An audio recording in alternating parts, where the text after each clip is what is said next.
Magandang araw po muli sa inyong lahat, mga kaibigan. Sa araw po na ito ay isa na namang kwento ng pakikipagsapalaran at kababalaghan ang aking ihahatid sa inyo. Ito ay kwento ng maglolong sina Carido at Makoy. Paglalaro ng trumpo ang isa sa nakahiligang libangan ng batang si Makoy. Bagay naman na ikinagagalit at pinagbabawalan siya ng kanyang lolo. Kung sa anong dahilan ay hindi yung sinabi sa bata. Subalit hindi nagpapigil si Makoy, kundi patago pa rin niyang ginagawa ang paglalaro ng trumpo kasama ang kaibigang si Abel. Hanggang isang kakaibang trumpo ang nadiskubri ng bata mula sa mga lumang gamit ng kanyang lolo. Subalit ang bawat pag-ikot ng trumpo kapag pinaglalaroan ni Makoy ay tila humihikayat sa mga aswang at maligno para lumitaw at maghasik ng gulo. Bukod doon ay may isa ring nilalang na matagal nang nagkaka-interes sa mahiwagang trumpo upang gamitin sa kasamaan. Paano mapagtatagumpayan ng maglolo ang gulo at lagim na hatid ng mga kampon ng kadiliman? Ano nga ba ang magiging papel ng mahiwagang trumpo sa buhay at pakikipagsapalaran ng maglolo? Ngunit bago po ang lahat, mga idol, huwag po nating kalimutan mag-subscribe at i-hit ang notification bell sa aking YouTube channel na The Voice Addict at Apong Isaak para sa mas marami pang makapigil hiningang kwentong aswang at katatakutan mula sa mundo ng kababalaghan. Umpisahan na po natin ang kwento.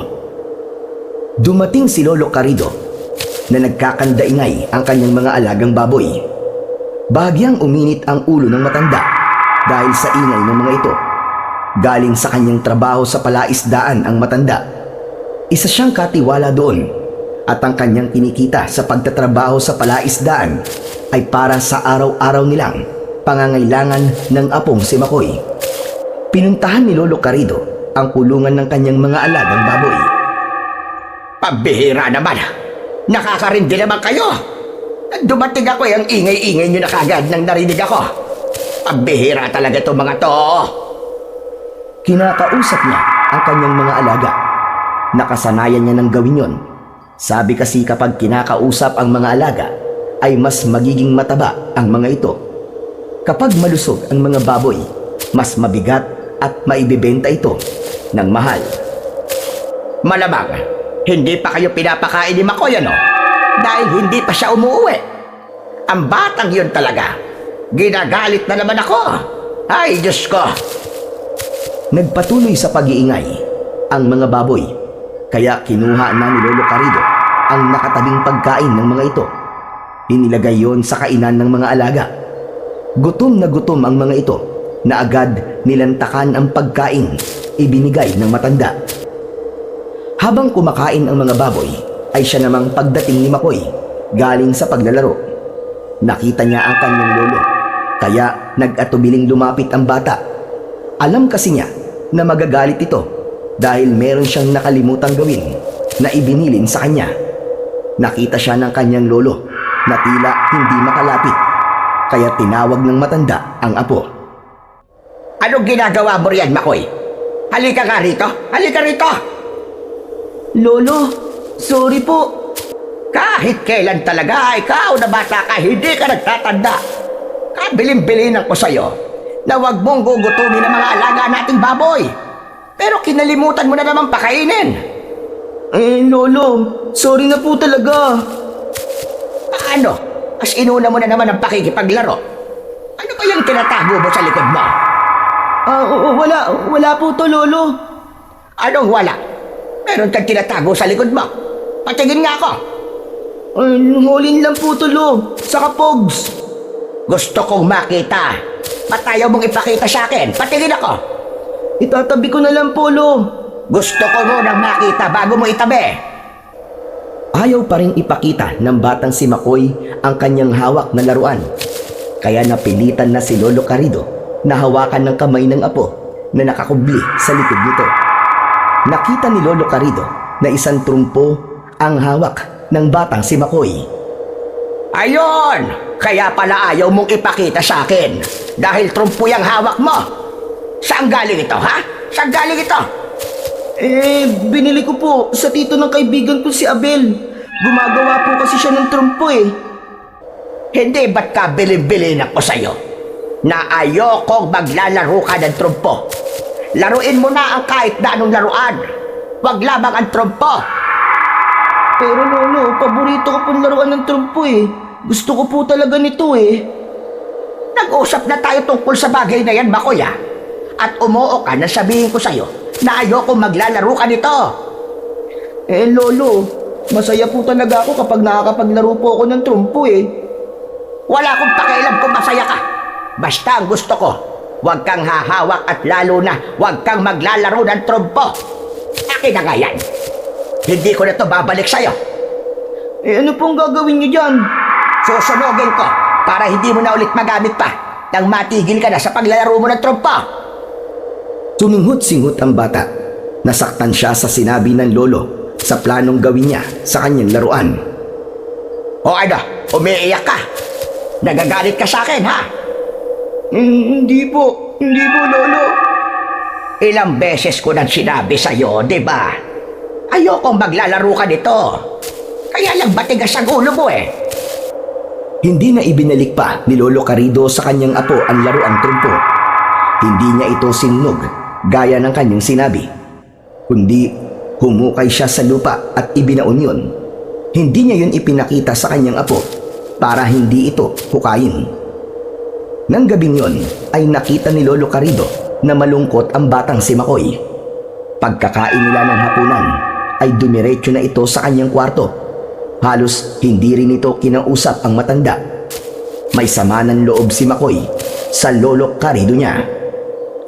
Habang nakahiga at nagpapaantok si Makoy, hindi maalis sa isip niya ang ginawa ng kanyang lolo.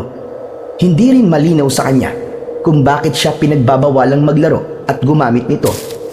Palaisipan yun sa bata dahil wala ring sinasabi at ipinapaliwanag si Lolo Carido sa tunay na dahilan.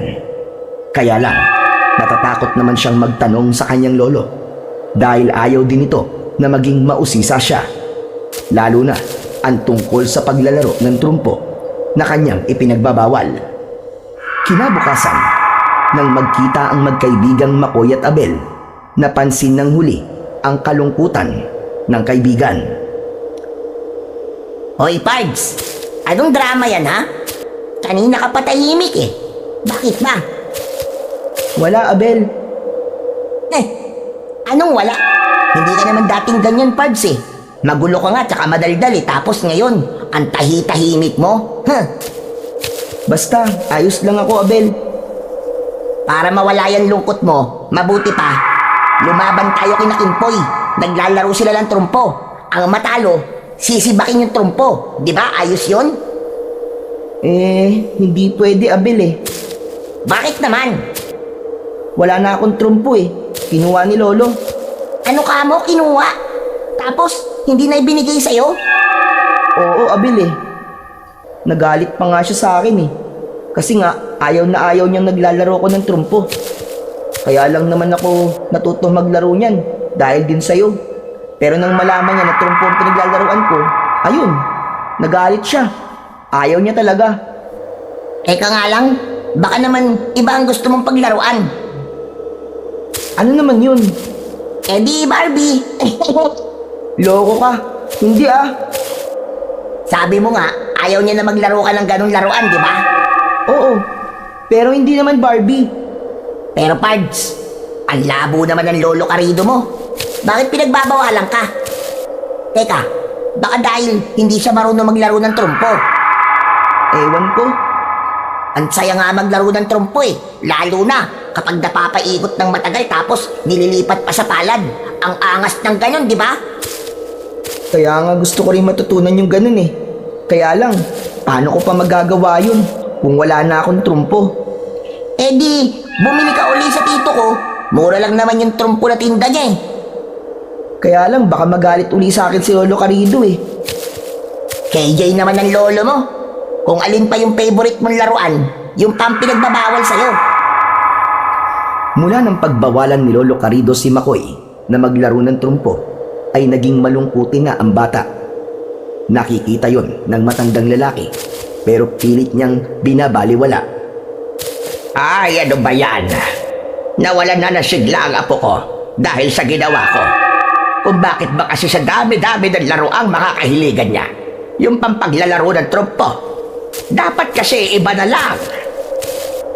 May mahigpit na dahilan si Lolo Carido kung bakit gano'n na lamang ang ginagawa niyang paghihigpit at pagbabawal na maglaro ng trumpo si Makoy. Kaya lamang, hindi pa niya yun magawang sabihin sa apo. Para sa kanya, ay hindi pa dumarating ang tamang panahon. Subalit hanggang kailan kaya, maaaring pigilan ni Lolo Carido ang apo, gayong ang paglalaro ng trumpo, ang tanging nagpapasaya sa bata. Sigurado ka ba, Makoy? Oo, Abel. Sabihin mo sa tito mo na igawa ulit ako ng bagong trumpo. May naipon akong pera, kaya may pambayad ako sa kanya. Pero di ba sabi mo sa akin, ayaw ng lolo mo? Mamaya, kunin na naman niya sa'yo yun. Hindi naman niya malalaman eh. Saka, hindi ko naman iuuwi sa bahay. Ganito, may naisip ako, Makoy, para hindi makita ng lolo mo ang trumpo. Ano yun, Abel? Eh di, iwan mo na lang sa bahay namin. Kapag maglalaro tayo, eh di punta ka na lang sa bahay. Oo nga no. Ayos yun, Abel. Sabi nga nila, kapag gusto, may paraan. At kapag ayaw, maraming dahilan. Nag-high five pa ang dalawang bata. Ibig sabihin, talagang nagkakasundo ang dalawang magkaibigan. Habang naglalakad ang mga ito, papunta sa bahay ng tito ni Abel na gumagawa ng trumpo, nang may maramdaman silang tila sumusunod sa kanila. Makoy, nararamdaman mo ba yun? Oo, Abel. Parang may kanina pa sumusunod sa atin. Ano kaya yun?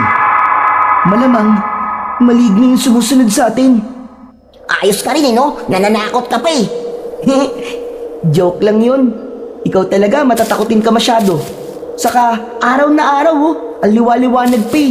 Paano magkakaroon ng maligno? Ikaw talaga, di ka nag-iisip. Malay ko ba? Baka mamaya, totoo nga.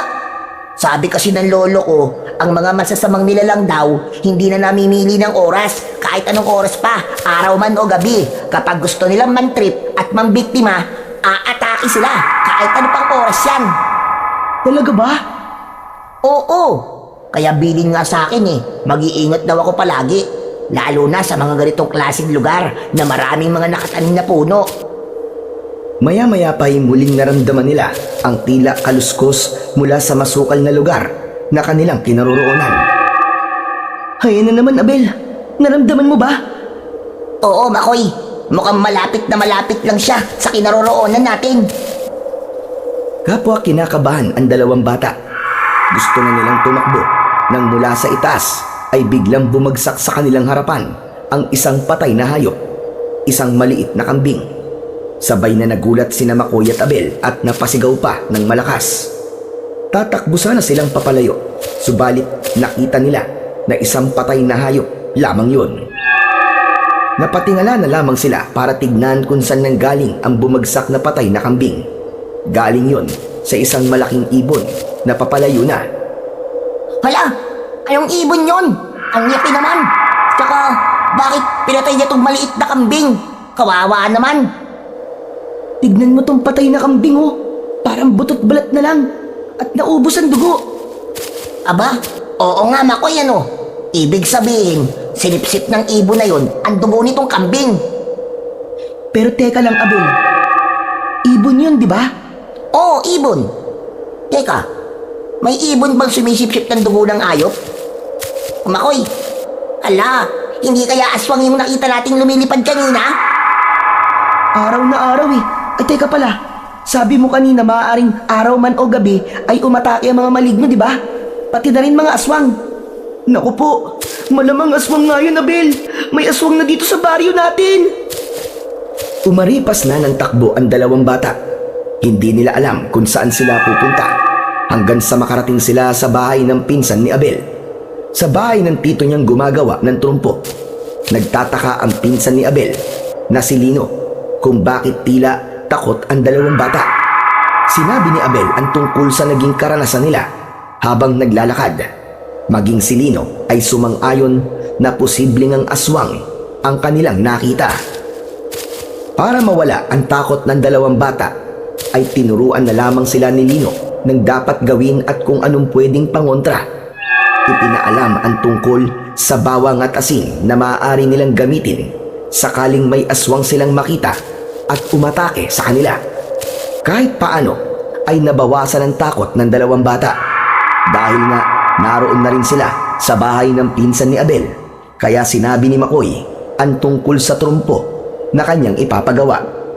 Nangako naman si Lino na bukas din ay igagawa niya si Makoy. Pagkagaling ni Makoy sa bahay ng pinsan ni Abel ay umuwi na ito. Naroon na sa bahay nila ang kanyang lolo Carido. Hindi ito galit. Hindi kasi niya nakalimutang pakainin ang mga alagang baboy, kaya hindi ito naging maingay. Pero inusisa siya ng kanyang lolo kung saan siya galing. May pinuntahan lang po kami ng kaibigan kong si Abel. Ikaw, Bakoy, bawas-bawasan mo ang kakagala, ha? Kung saan ka nakakapunte. Sa kaibigan ko lang naman po, Lo. Kahit na ba, delikado na ang panahon ngayon. Maraming mga masasamang nilalang ang bigla na labang lumilitaw. Masamang nilalang po, Lolo. Abay, oo. Mga kampon ng kadiliman. Katunayan nga, kanina lang bago ko umuwi, ay may narinig akong usap-usapan na may gumagalang aswang kahit araw na araw. Aswang po, Lolo? Oo, isang uri ng aswang na kayang lumipad at puminsala ng mga hayop. Sa ngayon, mga hayop daw ang inaatake. Pero syempre, ngayon lang yon. Paano kung sa susunod tao na ang biktimahin? Hindi nakaimik si Makoy sa sinabi ng kanyang lolo Carido. Nakatingin lamang ito sa matanda dahil bigla niyang naalala yung bumagsak na patay na kambing sa harapan nila ni Abel. Bakit natulala ka riyan, Makoy? Ano bang iniisip mo? Wala po, Lolo Carido. Kaya dapat, doblehin natin ang ating pag-iingat. At ikaw, Makoy, dahil bata ka pa, bawas-bawasan mo ang gumala kung saan-saan. Kapag baka salubong mo yung aswang na nababalita ang gumagala. Kung ano pang mangyari sa'yo, sige ka. Tahimik lang na nakinig si Makoy sa kwento at paalala sa kanya ng lolo niya. Ayaw niya rin ipaalam rito ang naging karanasan nila ni Abel dahil tiyak na pagbabawalan na siya nitong lumabas ng bahay. At kapag nangyari yun, hindi na siya makakapaglaro pa ng tumpo. Isa pa, alam na nila kung paano sila iiwasan ng aswang. Asin at bawang lamang ang tanging paraan.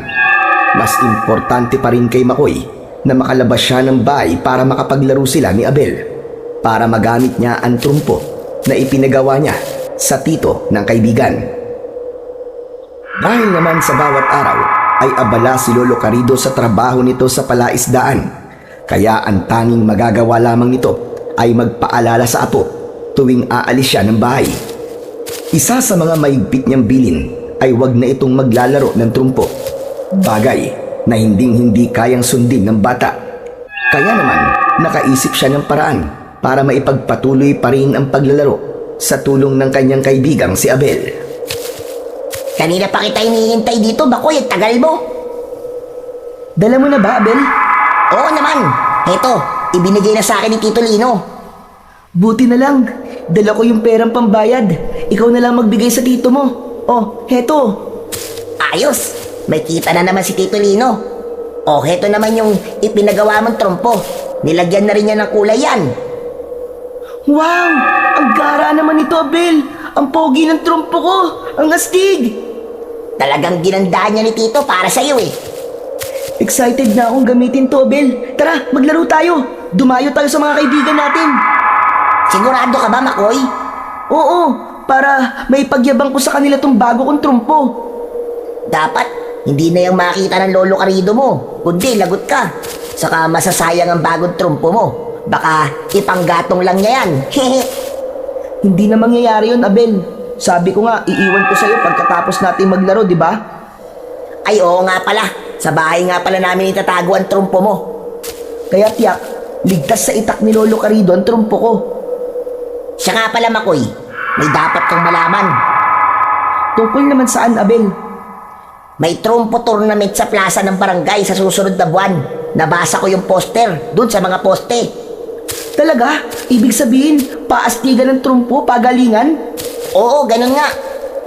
Kaya lang, hindi basta paastigan ng trumpo yun, kundi pahusayan din sa mga tricks na ipapakita gamit ang trumpo. Aba, ayos yun ah. Mailalabas ko pala yung mga tricks na pinag-aralan natin. Ganun na nga. At malaki ang papremyo. Dahil palaro yun para sa darating na piyesta. Magkano daw ang premyo? Ang nabasa ko parang ano yata? Parang 100,000 yata para doon sa champion. Uy, ang laki nun ah. Malaking tulong yun kapag isa sa atin ang nanalo, Abel. Kaya nga dapat, magsanay tayo mabuti. Yun nga lang, magiging magkalaban tayo. Ayos lang yun. Ganun talaga sa contest, di ba? Kaya nga pagalingan na lang eh. Teka, sino kaya yung bumuo ng contest na yun? Siguro mayaman. Kasi medyo malaki ang premyo eh. Malamang mapera talaga yun. Dahil magtatapon siya ng malaking halaga para lang sa trumpo tournament. Tama si Abel na isang taong mapera ang bumuo ng trumpo tournament na inilapit sa kanilang barangay. Agad namang yung inapurbahan ng kapitan dahil kakaiba ang ganung tournament para mahikayat din ang mga bata sa baryo na lumahok at ipakita ang kanilang husay sa paglalaro ng trumpo para maiwasan na rin ang labis na paglalaro ng mga online games. Bukod pa sa pagiging Pinoy na Pinoy ang naturang laruan na gagamitin sa contest. Ang nasabing trumpo tournament ay binuo ng isang may pangalang Leopoldo. Boss, sigurado ka ba talaga sa gagawin mong ito? Oo, Pipoy. Pinag-isipan ko na rin ito. Bakit? Meron bang problema?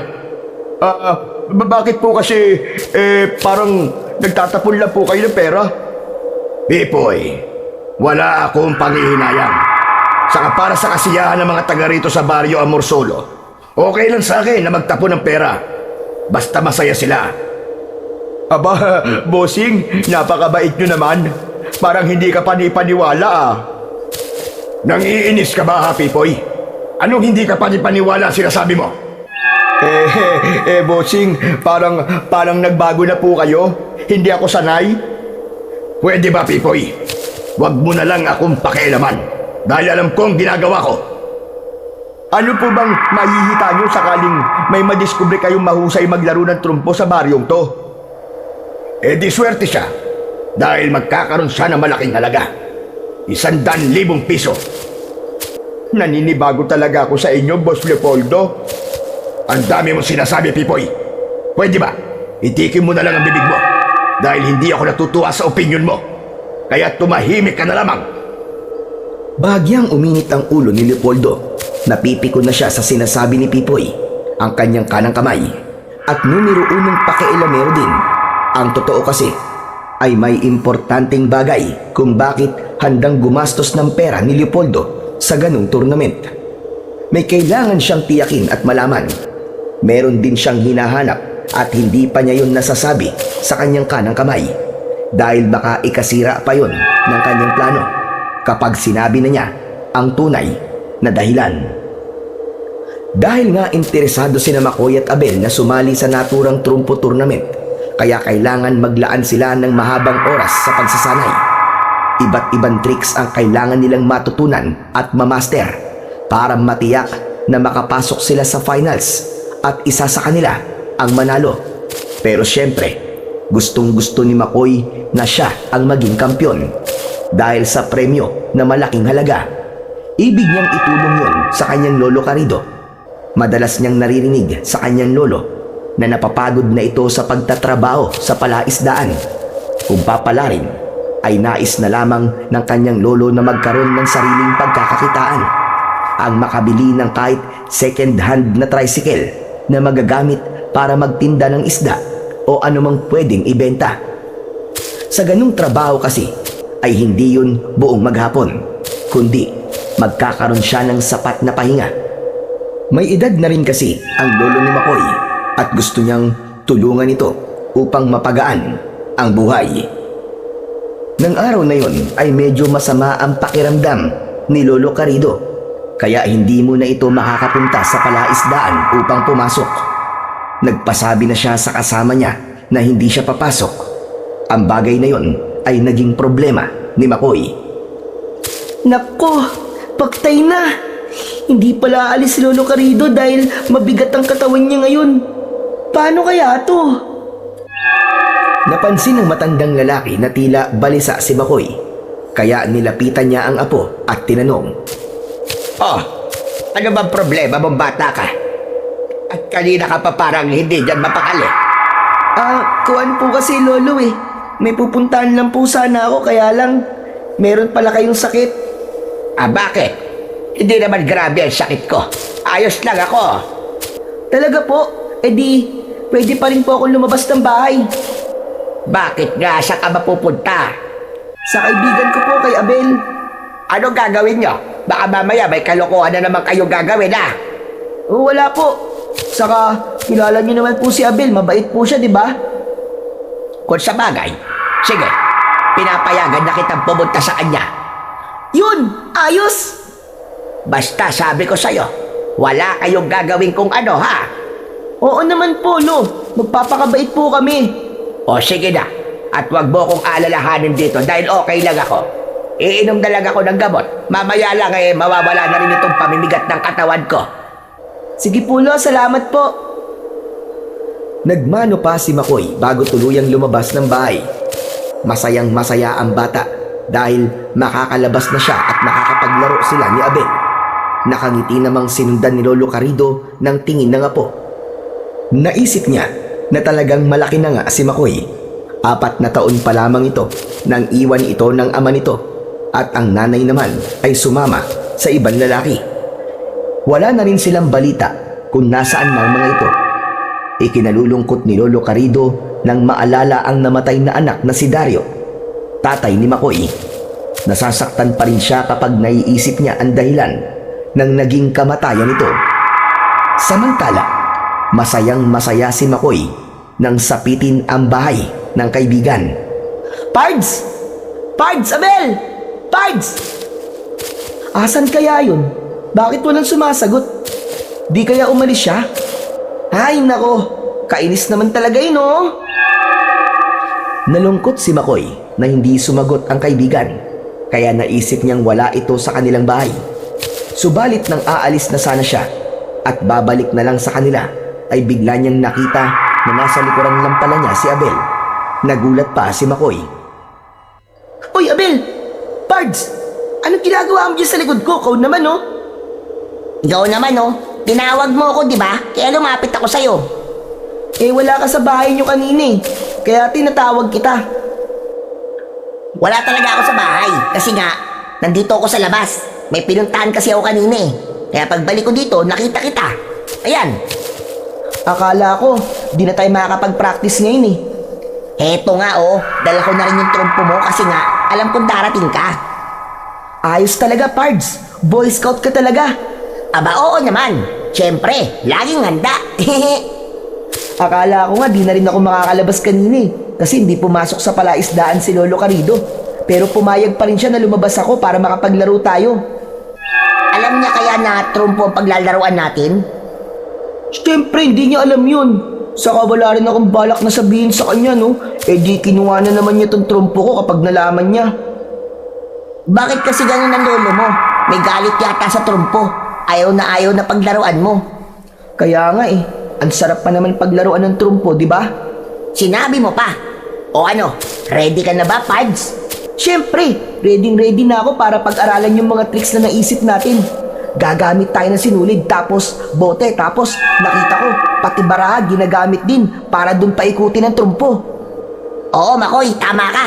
Lahat yan pagsasanayan natin para mapabilib natin yung mga judge, pati mga manonood kapag sumali tayo sa tournament. Ayos, tara na. Dun tayo sa lugar na walang ganong tao. Ayoko ng maraming storbo, saka may ibang nanonood sa atin eh. Kaya dapat, magtago tayo. Tama yun. At para hindi rin malaman ng Lolo Carido mo.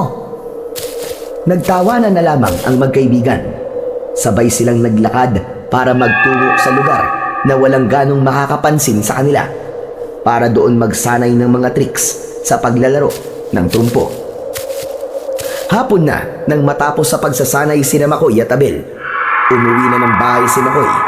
Nag-aalala siya dahil baka magalit ang kanyang lolo dahil natagalan siya bago umuwi. Malapit na siya sa kanilang bahay nang marinig niya na nagkakandaingay ang mga alagang baboy ng kanyang lolo. Naisip niya na hindi pa yun napapakain ng matanda. Hala, siguro masama pa rin ang pakiramdam ni Lolo Carido kaya hindi niya nabigyan ng pagkain ng mga baboy. Ako na lang ang magpapakain. Kumuha ng pagkain ng baboy si Makoy. Subalit nang magtungo siya sa koral na kulungan ng mga hayop, ay ganun na lamang ang pagkabigla niya. Teka, parang sumobra yata tong baboy na alaga ni Lolo. Ang alam ko, 4 lang ang palakihin niyang baboy eh. Pero bakit naging 5? Hala, paano nangyari yun? Palaisipan kay Makoy ang bagay na yon. Kaya inisip niyang mabuti kung paanong naging 5 ang baboy na nasa loob ng koral. Di kaya may ibinigay na baboy kay Lolo tapos isinama niya rito? Pinagmasdang mabuti ni Makoy ang mga baboy na nasa kulungan.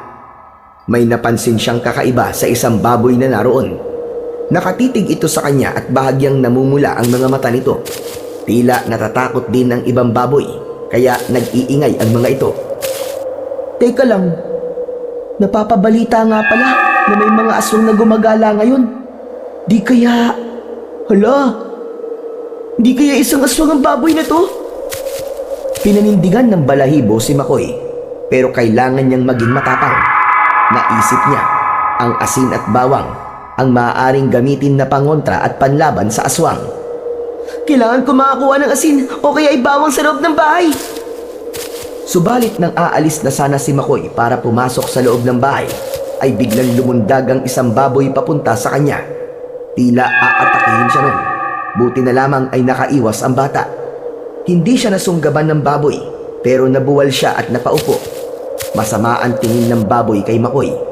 Habang nakaupo sa lupa ang bata, ay isang bato ang nakapanya at agad itong dinampot. Ramdam niya na muling aatake sa kanya ang nasabing baboy. Kaya binato niya yon.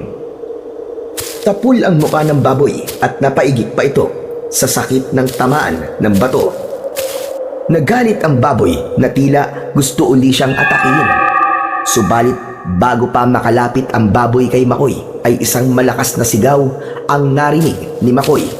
Mula yon sa kanyang lolo Carido. Halimaw ka! Huwag mong lalapitan ang apo ko! Galit si Lolo Carido na nakatingin sa baboy. Hawak ni Lolo Carido ang isang sibat na ginagamit niya sa palaisdaan. Sige, subukan mong lapitan ang apo ko at ibabaon ko sa iyo ang sibat na ito. Nataranta ang baboy nang makita si Lolo Carido. Bigla itong tumakbo papalayo. Hindi na sinundan pa ni Lolo Carido, kundi agad nitong nilapitan ang apo na nakasalampak pa sa lupa. Apo, ayos ka lang ba?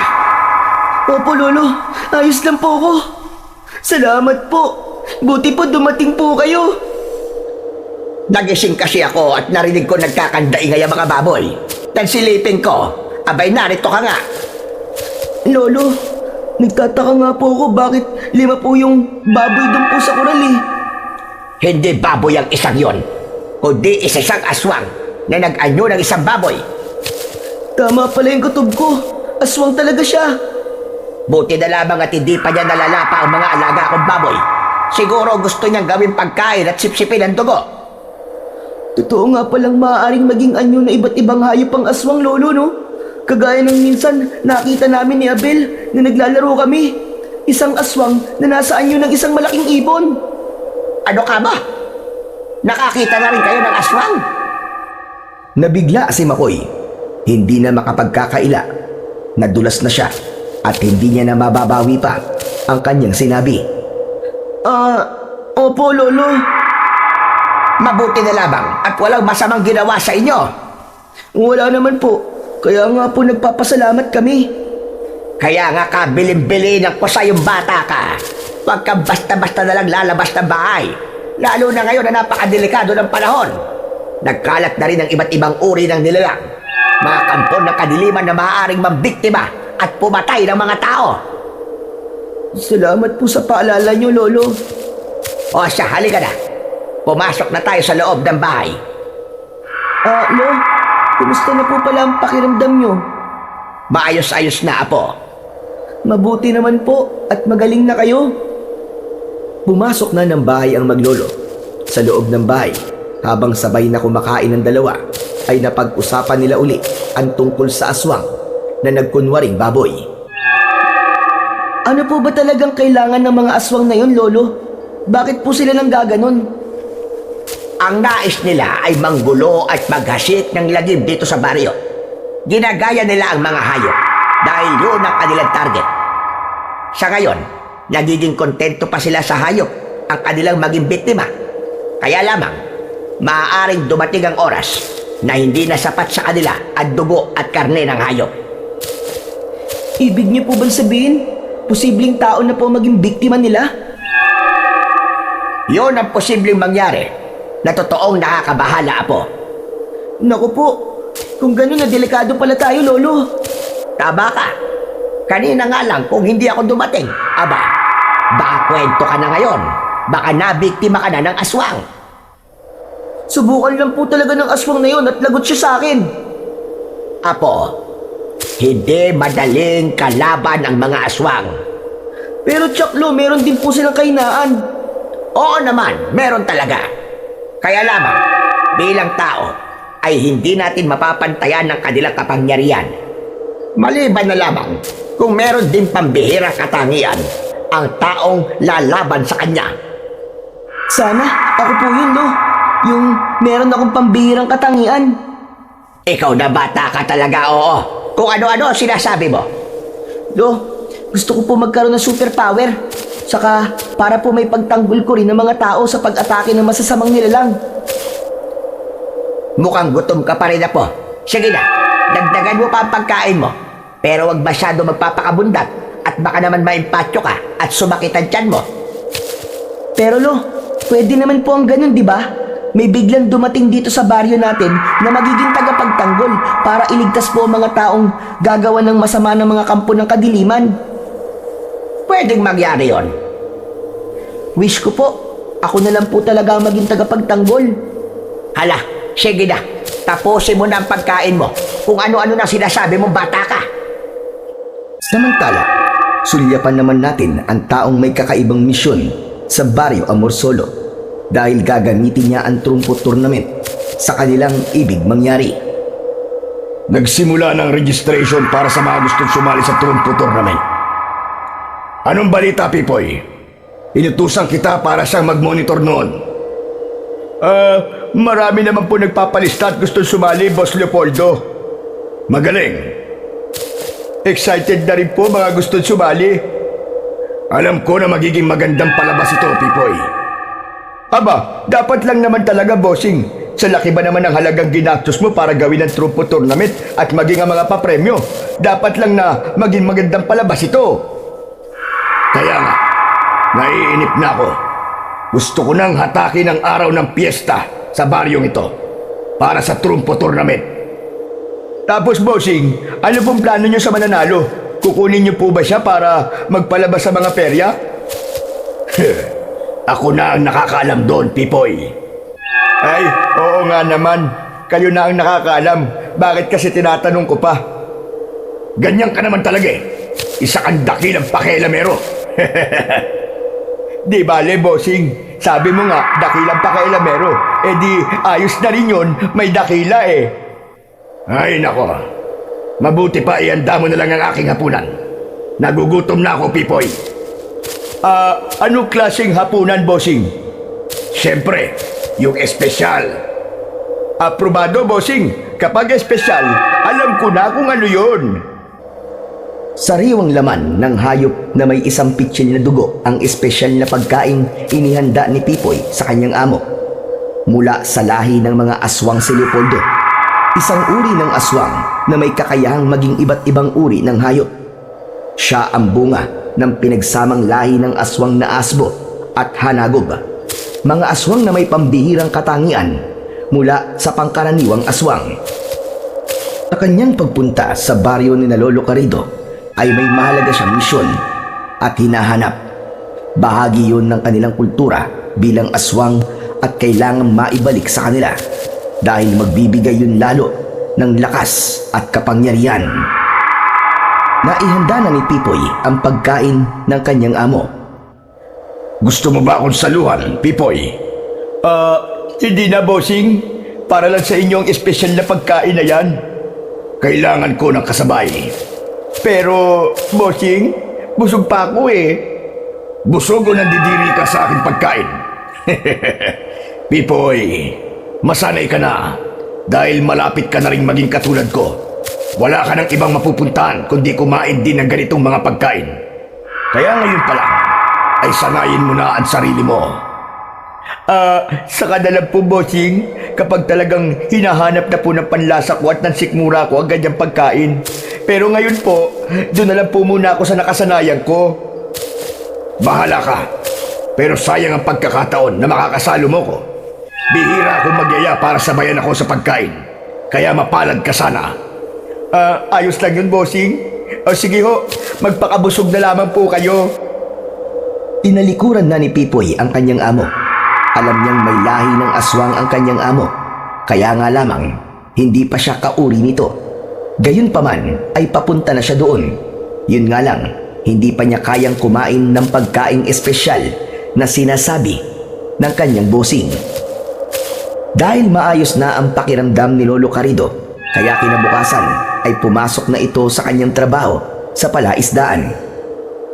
Malaki ang pagkakangiti ni Makoy dahil malaya uli siyang makakaalis para makita ang kaibigang si Abel. Kaya naman, pagkaalis ng matanda ay agad na rin gumayak si Makoy para pumunta sa bahay ng kaibigan. Naghihintay na sa labas ng kanilang bahay si Abel nang dumating si Makoy. Ayos! Ang aga mo ngayong Padsa! Siyempre, excited ako eh. Ako rin! Magpaparegister tayo para makasali sa trumpo tournament. Okay, tara na. Baka mamaya di pa tayo umabot eh. Di ba huling araw na ngayon ng pagpapalista? Oo! Aabot tayo! Huwag ka mag-alala! Magkasama ng lumakad ang magkaibigan upang magpunta sa lugar na malapit sa barangay kung saan naroon ang palistahan para sa mga nais sumali sa kontes. Humingi ng tag-isang form ang dalawang bata at sinulatan yun. Tinatakan ito ng babaeng nag-asikaso sa kanila, saka binigyan sila ng numero. Number 49 si Abel at number 50 naman si Makoy. Ibig lang sabihin ay ganun karami ang nais na sumali. Pero hindi lahat yon ay magpepresenta sa araw ng piyesta, kundi magkakaroon muna ng elimination para pumili ng 20 magpapakitang gilas sa mismong kapistahan. Yun ang dapat pang paghandaan ng magkaibigan. Nang makauwi na sina Makoy sa bahay nila, dumaan muna siya sa may koral. Nag-alala na baka pinasok na naman ng aswang na nag-aanyong baboy at tirahin nito ang alaga ng kanyang lolo. Sabi pa naman ng lolo niya ay malapit na nitong ibenta ang kanyang mga alaga para maging pera na. Tsak madali niya itong maibibenta dahil malapit na ang pista sa kanilang baryo. Kailangan ng mga magkakarni ang baboy na kanilang ititinda. Dahil walang kakaiba sa koral nang dumating si Makoy at hindi rin nagkakandaingay ang mga baboy, kaya dumiretso na siya sa loob ng kanilang bahay. Pumasok sa kwarto ng kanyang Lolo Carrido. Magkaiba ang kwarto na kanilang tinutulugan. Akala kasi ni Makoy ay umuwi na ang lolo niya at nagpapahinga na.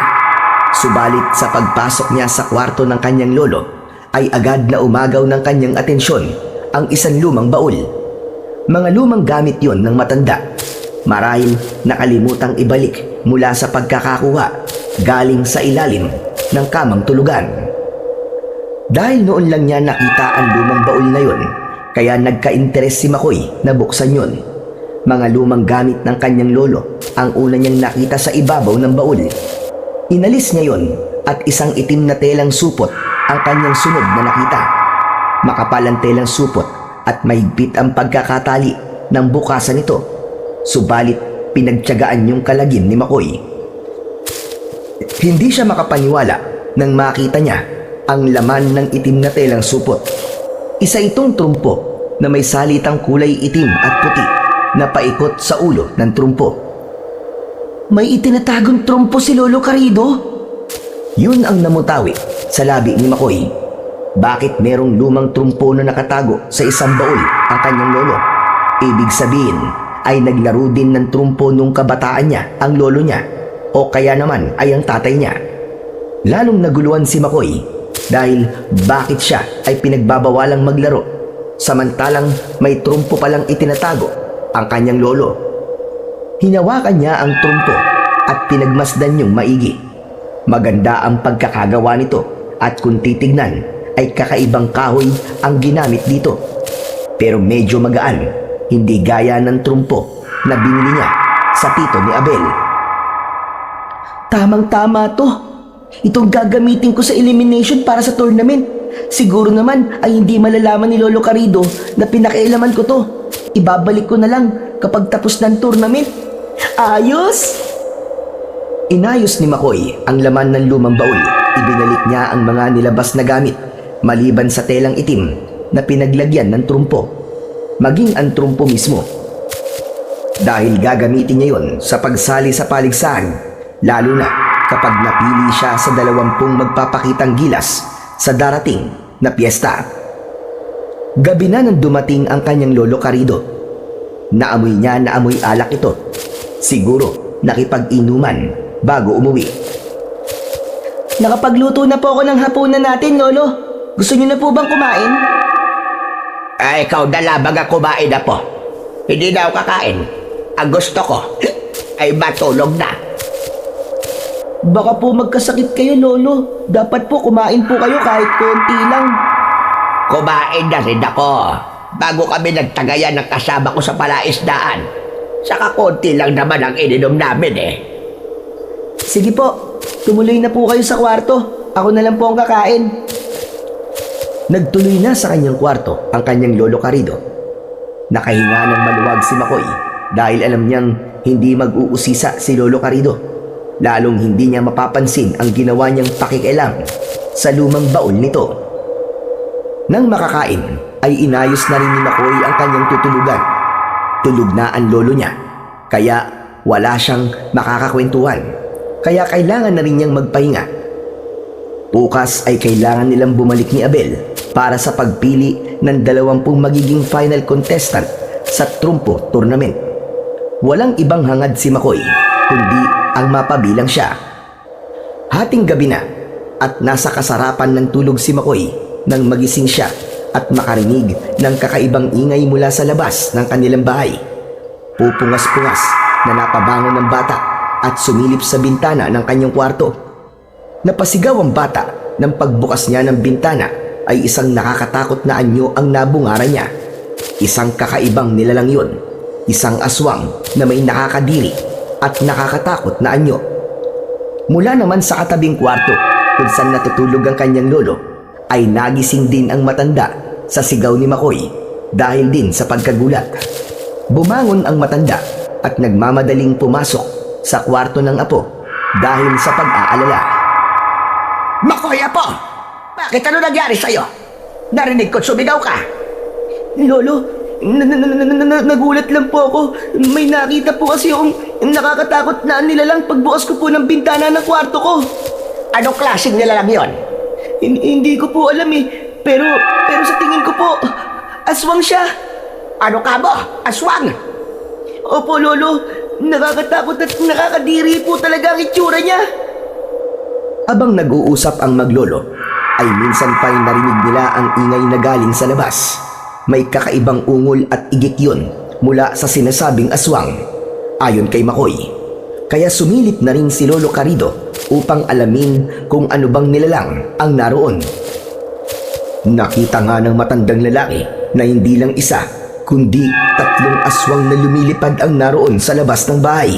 Mga aswang na nag-anyong ibong panggabi ang naroon at nagbabantay at tila nag-aabang sa kung sino mang maaari nilang atakin sa labas ng bahay. Mga aswang nga sila, apo! Bakit nandito po sila sa labas ng bahay natin? At parang meron po silang inaabangan at hinihintay. Hindi ko rin alam, Apo. Lolo, ano pong gagawin natin? Baka pasukin po tayo ng mga aswang na yun. Akong bahala. Ihahanda kong sibat na itinabi ko. Oras na sa pilitan silang pumasok dito sa bahay natin, ay matitikman nila ang tulis ng aking sibat. Magiging barbecue aswang sila. Subalit lumipas ang magdamag. Hindi pumasok sa loob ng kanilang bahay ang nakitang aswang na gumagala sa labas. Kaya nga lamang ay naging palaisipan yun kay Lolo Carido. Ang pagkakaroon ng aswang na tila tumatambay sa labas ng kanilang bahay ay pagpapahayag lamang na merong bagay na humihila o nag-iinganyo para sa mga kampo ng dilim at manatili roon. Dapat niyang alamin kundi malalagay sila sa panganib ng kanyang apo o kaya namay dapat siyang maging alisto para sa anumang panganib na darating. Kinabukasan ay magkasamang nagpunta na sa barangay ang magkaibigan para sa pagsabak nila sa elimination ng mga kasali sa trumpo tournament. Dala ni Abel ang ipinatagong trumpo ni Makoy. Subalit nang ibinigay na nito ang laruan sa kaibigan ay tinanggihan niya yun dahil iba daw ang trumpong gagamitin ni Makoy. Ano? Ayaw mong gamitin ang trumpo mo? Oo, Abel, may gagamitin na ako. Ang gara ng pagkakagawa, grabe. Nakita ko sa lumang gamit ng lolo ko. Heto, oh. May ganyan laruan si Lolo Carido? Oo, hindi ko nga alam kung bakit eh. Pero ito na lang ang gagamitin ko. Mas gusto ko to. Saka ang ganda kasi. Lalo na kapag pinaiikot ko na. Oo nga, ang gara nga niyan. Sana all, may lolo na may nakatagong trumpo. E di, ibabalik ko na to sa bag. Kasi hindi mo na to gagamitin. Oo, Abel, tago mo na lang muna uli. Pero teka, paano kung malaman ng lolo mo na nasa iyan at pinakialaman mo? Kaya nga dapat hindi niya malaman. Kundi lagot talaga ako. Baka magulpi pa ako nun. O tara na, baka magsisimula ng elimination para malaman na natin kung makakapasok tayo. Nang simulan na ang elimination ay nag-umpisa na ring kabahan si Makoy. Lalo na nang makita niya na mauhusay din ang kanyang makakalaban. Si Abel ay ganun din na abot-abot ang kanyang kaba. Dahil number 49 si Abel at si Makoy ay number 50. Kaya ito ang unang sumalang. Malakas ang kabang nararamdaman nito. Kaya may mga naging sablay sa ipinakitang tricks. May hagis pa ng trumpo na hindi yun umikot. Kaya malamang na hindi na ito makakapasok sa finals. Nang si Makoy na ang magpapakitang gilas ay matindi rin ang nararamdamang kaba. Parang may sumusuntok sa dibdib ni Makoy. Yun ang pakiramdam niya. Subalit nang simulan na niyang magpakitang gilas ay maging siya man ay nagulat. Tila may sariling buhay ang trumpong gamit niya nang paikutin niya ito. Dahil gumagawa ito ng tricks na hindi naman niya pinagsanayan. Kaya palakpakan ng ilan sa mga nanonood sa elimination. 2 tricks lang ang ipinakita ni Makoy at pinatigil na siya ng naroon.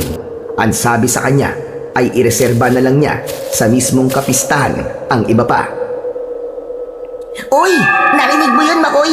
I-reserve mo na lang daw yung iba mo pang tricks. Oo nga eh. Dapat may isa pa ako.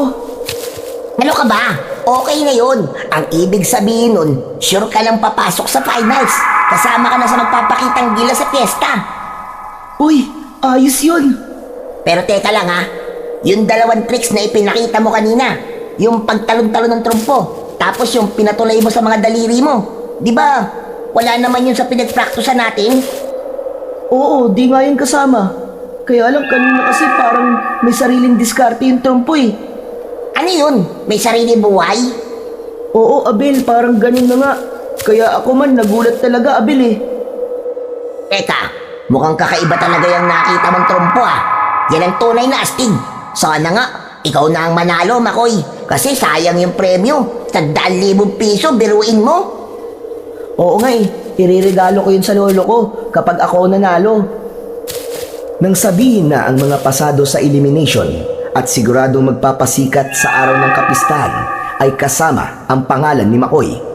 Tuwang-tuwa ang bata pero naroon din ang lungkot dahil hindi kasama ang kanyang kaibigang si Abel.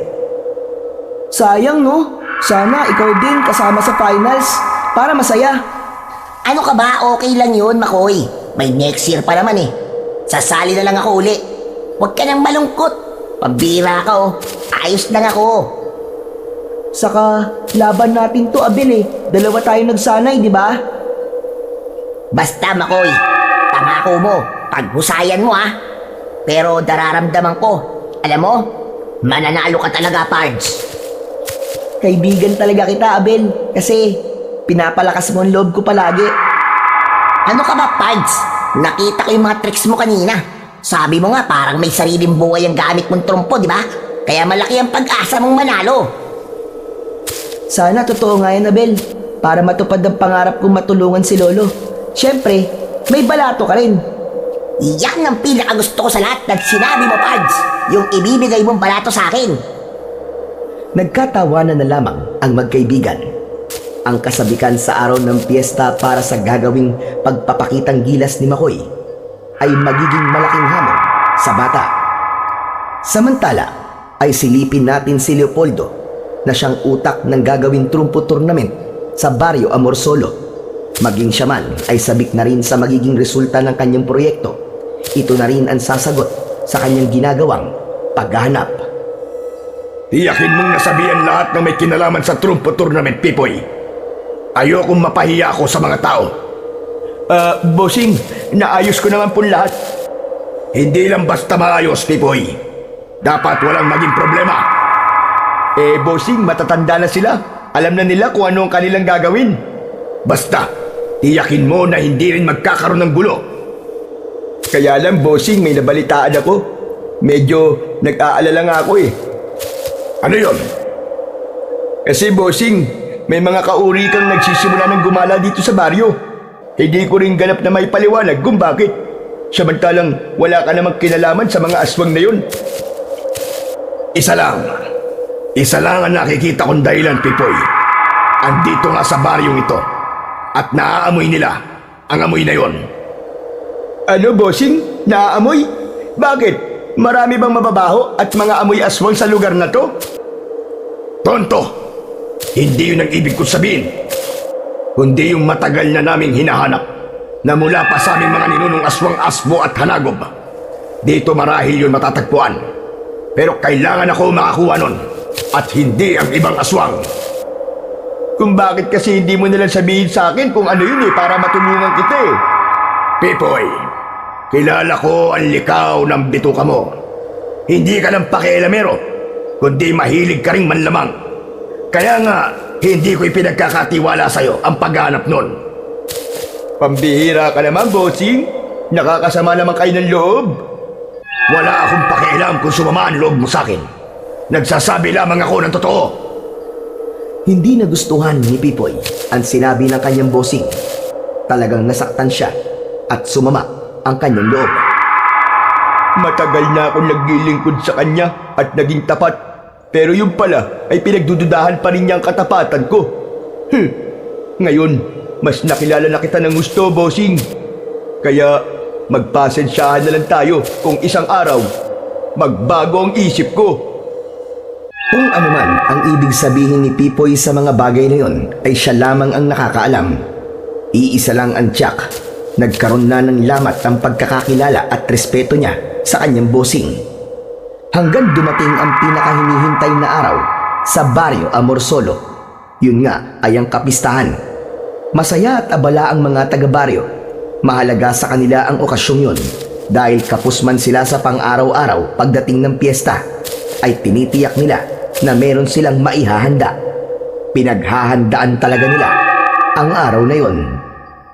Si Makoy ay kanina pa nakahanda.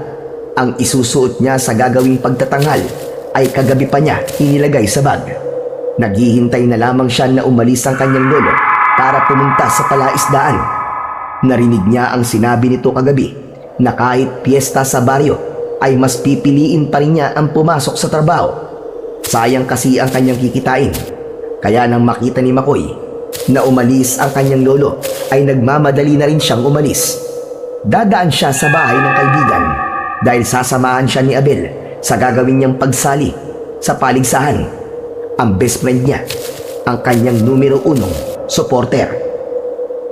Subalit nang makarating na si Lolo Carido sa palaisdaan, ay agad siyang nilapitan ng kanyang kasama. Niyaya siyang wag na munang pumasok, kundi ibibilin na lamang sa isa pa nilang kasama ang pag-aasikaso ng palaisdaan. Gusto kasi ng kanyang kasama roon na manood ng gagawing trumpo tournament. Dahil sa pakiusap at ginawang pag-aya kay Lolo Carido, ay napapayag ito. Nagpaalam na sila sa kanilang kasama para manood sa gagawing contest sa araw ng kapistahan. Gagawin ang pagtatanghal malapit sa barangay dahil doon din gumawa ng entablado.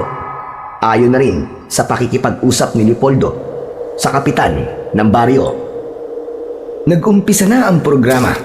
Masaya at nagsisigawan ng mga tao na pare-parehong sabik sa ipapakita ng mga kalahok sa trumpo tournament. May isang espesyal na lugar para kay Leopoldo at sa kasama niyang si Pipoy. Kaya kitang-kita nila ang lahat ng kasali sa paligsahan. Isa-isa nang nagpakitang gilas ang mga kasali. Subalit, nang ang 15 kalahok na ang tinawag, nanlaki ang mata at ganun na lamang ang pagkagulat ni Lolo Carido nang tawagin ang kanyang apong si Makoy.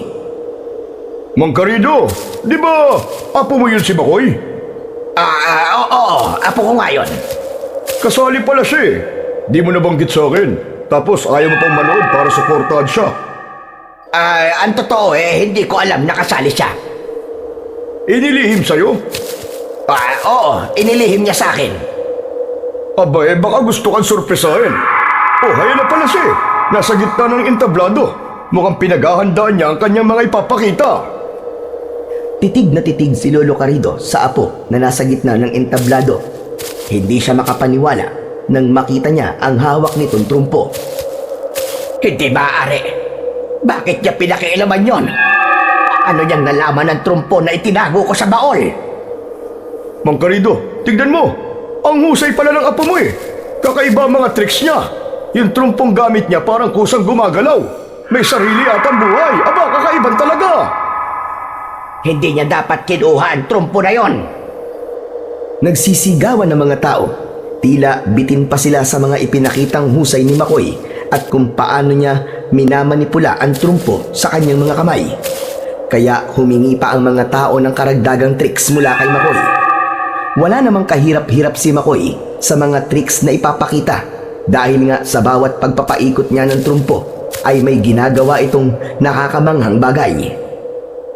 Sa lugar na kinaroroonan ni Leopoldo at Pipoy ay nanlalaki ang mga mata ng lalaking nagpasimuno ng paligsahan. Nakatutok ang mga mata niya kay Makoy at sa ginagamit niyang trumpo upang gumawa ng iba't ibang tricks. Bossing, ang husay ng bata oh. Kakaiba siya. Hindi siya pangkaraniwan. Nakikita ko, Pipoy. Kaya huwag kang istorbo sa panonood ko. Sinasabi ko lang naman, bossing eh. Huwag naman mainit ang ulo nyo. Sinisira mo ang konsentrasyon ko. May iniisip ako. Kaya huwag kang istorbo. Manahimik ka na lamang dyan. Di manahimik. Masyado naman kayong high blood, bossing. At sabi ko manahimik ka. Kung ano-ano pa sinasabi mo. Ganap na itinikom ni Pipoy ang bibig niya. Sa isip-isip niya ay talagang nakakapikod na ang kanyang bossing. Nanginig na ang kanyang katawan sa inis. Nakakuyom na rin ang palad nito na para bang gusto niya nang manuntok. Pero pinipigilan pa rin niya ang sarili. Dapat niyang makontrol yun dahil ayaw niyang gumawa ng eksena. Habang nagsisigawan ng mga tao dahil sa kakaibang palabas na ginagawa ni Makoy, ay aliw na aliw din ang bata dahil hindi rin siya makapaniwala sa mga nangyayari. Hala, kakaiba talaga ang trumpo ni Lolo Carido. Ang astig, ang husay. May sarili nga siyang buhay. Kusang gumagalaw. Kusang nagpapakita ng kakaiba sa mga tao. Ang angas ng trumpo ko! Samantala, mula sa mga nanonood kung saan naroon si Lolo Carido at abot-abot ang kaba na nararamdaman dahil maling-mali ang ginawa ng kanyang apo. Hindi niya dapat pinangasang pakialaman ang trumpong matagal na panahon na niyang itinago. Gustong lumapit ng matandang lalaki sa entablado para pigilan ng apo sa ginagawa at kunin na rin ang trumpo. Kaya lamang, Ayaw niyang pag-initan ng mga tao na nasisiyahan at nag-e-enjoy sa nangyayaring palabas. Isa pa, masisira din ang naturang paligsahan kapag nakialam siya. Kaya lang, maya-maya pa, ay nakaramdam ang mga tao ng tila kakaibang ugong at ingay. Ingay yun, papalapit sa pinagdarausan ng paligsahan. Maya-maya pa, ay lumitaw galing sa iba't ibang direksyon ang mga kakaibang uri ng maligno. Naroon din ang mga uri ng aswang na umatake sa mga taong nagkakatipon sa lugar ng paligsahan. Hindi magkamayaw sa sigawan ang mga tao na inatake ng iba't ibang uri ng kampon ng kasamaan. Dahil sa pangyayaring yon, ay isang bagay lamang ang agad na pumasok sa isipan ni Lolo Carido. Kailangan niyang puntahan ang kanyang apong si Makoy upang ilayo at iligtas. Kaya naging mabilis ang pagkilos ng matandang lalaki. Halos banggain ng mga taong nakaharang sa kanya. Marating lang kagad ang entablado kung saan naroon ang kanyang apo. Alam niya ang dahilan ng biglang pagdating ng mga iba't ibang kampon ng kadiliman. Kanya-kanya naman ng hanap ng kahit na anong sandata ang mga taong naroon upang harapin ng mga aswang at maligno na umaatake. Sa isang bahagi ng entablado na kinaroroonan ni Leopoldo, walang nakakapansin sa kanya na kampante siyang nanonood sa kaguluhang nangyayari. Kasiyahan ang hatid nun sa kanya, subalit hindi siya maaaring magtagal doon, kaya biglang nagbago ang anyo nito at naging isang itim na ibon at lumipad papalayo. Naiwan naman doon si Pipoy na nakikipagpambuno sa mga dumating na aswang. Wala siyang kaalam-alam na wala na ang kanyang amo. Nang makalapit naman sa may entablado si Lolo Carido, ay nagmamadaling tinawag ang apo na agad naman siyang narinig. Makoy! Dito! Halika, bilisan mo! Lolo! Lolo Carido! May halong kaba at takot na nakita pala siya ng kanyang lolo sa ginawang palabas. Pero dahil sa nangyayaring kaguluhan, ay halos lundagin na ng bata ang entablado upang sumama sa kanyang lolo. Nagmamadaling hinawakan ng matanda ang braso ng apo at humanap ng madadaanan upang makalayo sila sa entablado. Dito tayo dumaan, Makoy! Bilisan mo! Opo, Lolo! Nagmamadali ang maglolo na tumakbong papalayo. Kailangan nilang makatakas sa lugar na yon at maiwasan ang mga nilalang na nanggugulo at handang pumatay sa mga tao. Nang nakakalayo na ang maglolo, ay naramdaman nilang may nakasunod sa kanila. Kaya saglit na huminto ang mga ito upang alamin kung ano yun. Sa paglingon nila, ay isang sigbin na alaga ng aswang ang nakasunod sa kanila. Huminto rin ang sigbin nang huminto sila sa pagtakbo. Umaatungal at nakabuka ang malaking bibig nito habang ang malagkit na laway ay patuloy sa pagtulo. Lolo! Anong hayop po yan? Parang ulol na aso, pero mas nakakatakot. Sigbin ang tawag dyan na po. Ang alagang aso ng aswang. Ano pong gagawin natin? Susugurin niya po tayo. Ang trumpo akin na. Ibigay mo sa akin. Alam ko na pinakialaman mo ang nakatago kong trumpo. Wala nang naging tanong pa si Makoy. Kinuha niya sa belt bag na nakasabit sa kanyang bewang ang trumpo at ibinigay yon sa kanyang lolo Carido. Agad naman yung kinuha ng matanda. Iniikot ang tali sa trumpo at inihagis yun malapit sa sigbin na nakaambang sumugod sa kanila. Mabilis na umikot ang trumpong inihagis ng matandang lalaki. Sa pag-ikot ng trumpo ay may liwanag na lumitaw mula sa umiikot na laruan at ang liwanag ay tila may maliliit na solidong bagay na tumitilapon na katulad ng maliit na bituin. Tumama ito sa sigbin, kaya naman lalong pumalaw ang alaga ng aswang dahil nasasaktan ito. Dahil doon ay hindi makalapit sa kanila ang halimaw. Umurong ito at tuluyang tumakbo papalayo. Lolo! Natakot po ang sigbin! Natakot po siya! Hindi niya kaya ang inilalabas na liwanag ng trumpo. Kung magtatagal pa siya, maaari siyang mamatay. Lumapit si Lolo Carido sa umiikot pang trumpo. Subalit wala na ang liwanag nito. Idinikit ng matanda ang kamay sa trumpo at nagawa niyang palipatin ito sa palad niya habang umiikot. Nang nasa palad na, ay saka itinikom ang kamay para huminto ang trumpo sa pag-ikot. Wow! Ang galing niyo po, Lolo Carito! Halika, umuwi na tayo, Makoy. Dahil meron tayong dapat pag-usapan. May dapat ka ring ipaliwanag sa akin. Napalunok na lamang si Makoy.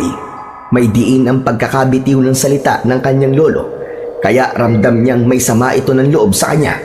Dahil yun sa pagsisinungaling niya at pakikialam sa mga gamit na hindi nagpaalam. Lalo na ang pagkuha sa itinatagong trumpo. Nang makarating na sa kanilang bahay ang maglolo, ay tahimik lang si Makoy.